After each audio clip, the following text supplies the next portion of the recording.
రామ్మోహన్ గారు చెప్పండి. సీఎం మాజీ సీఎంల మధ్య మాటలు డైనమైట్స్ లా పేలుతున్నాయి. ఆ డైలాగ్ వార్ మనం ప్రతిరోజు కూడా ఏదో ఒక సందర్భంలో చూస్తూనే ఉన్నాం. ప్రధానంగా కేసీఆర్ గారు చేస్తున్న విమర్శ ఏంటి అంటే త్వరలోనే రేవంత్ రెడ్డి పార్టీ మారబోతున్నారు అని. ఏమంటారు ఈ కామెంట్ కి మీరు? ఇప్పుడు కేసీఆర్ గారు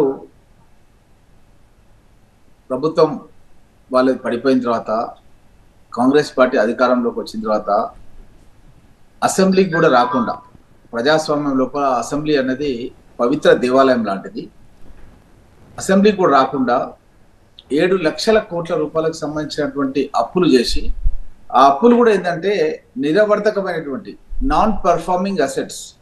అంటే మేడిగడ్డ దగ్గరికి పత్రికా మిత్రులను, శాసనసభ్యులను తీసుకెళ్లి మా గౌరవ ముఖ్యమంత్రి గారు చూపించారు. మొత్తం కూడా పరేలు వాసిపోయినాయి, బ్యారేజీలన్నీ కూడా పరేలు వాసిపోయినాయి. ఉట్టి మేడిగడ్డని అనుకుంటే అన్నారం కూడా అదే విధంగా లీకేజ్ అవుతుంది. మరి సుందెల కూడా ఏమవుతుందనే తెలియాలి, ఎందుకంటే డిజైన్ సేమ్ కాబట్టి అక్కడ కూడా అట్లే జరగవచ్చు అని చెప్పి అనుకుంటున్నాం.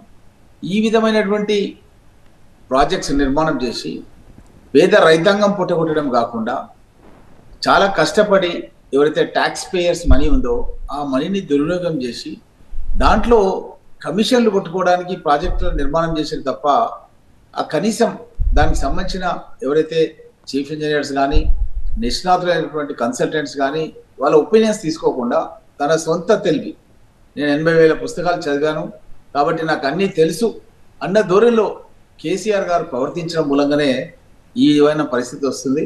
నాగార్జున సాగర్ కాంగ్రెస్ పార్టీ కట్టింది, శ్రీశైలం కాంగ్రెస్ పార్టీ కట్టింది, జురాల కాంగ్రెస్ పార్టీ కట్టింది.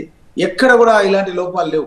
ఎందుకంటే ఇక్కడ కేసీఆర్ గారు తన సొంత తెలివిని ఉపయోగించి అధికారులను, ఎవరైతే నిష్ణాతులైన చీఫ్ ఇంజనీర్స్ ఉన్నారో వాళ్ళందరినీ కూడా పక్కన పెట్టి ఈ నిర్మాణం కొనసాగించడం మూలంగానే ఇలాంటి పరిస్థితి ఉత్పన్నమైంది.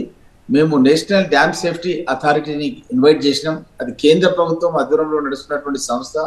వాళ్ళు రిపోర్ట్ ఇస్తామని చెప్పారు. దాని ప్రకారం మేము ఎక్స్పర్ట్స్ ఒపీనియన్ ప్రకారం పోతున్నాం తప్ప మాకే అంతా తెలుసు, మేము ఏదైనా చెప్పొచ్చు అన్న ధోరణిలో మా గౌరవ ముఖ్యమంత్రి రేవంత్ రెడ్డి గారు లేరు.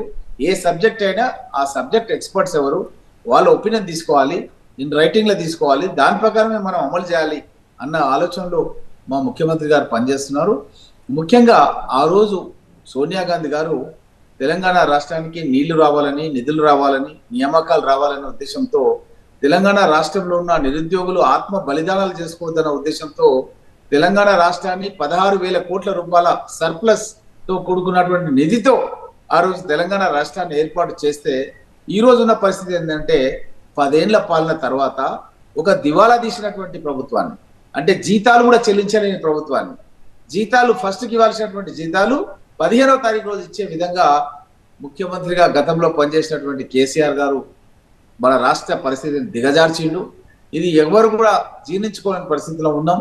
ఒక దివాలా తీసిన కుటుంబాన్ని మా రేవంత్ రెడ్డి గారు ఒక మెట్టు కడుతూ ఏ విధంగా అయితే ప్రగతి పదంలో తీసుకెళ్లాలో ఆ విధంగా తీసుకెళ్తున్నాడు. ఈ గత 2-3 నెలల నుంచి ఫస్ట్కే మేము జీతాలు ఇస్తున్నాం. అదే కాకుండా పాత నగరానికి కూడా ఆల్రెడీ మెట్రో ట్రైన్కి సంబంధించిన ఫౌండేషన్ స్టోన్ కార్యక్రమం వేసుకున్నాం.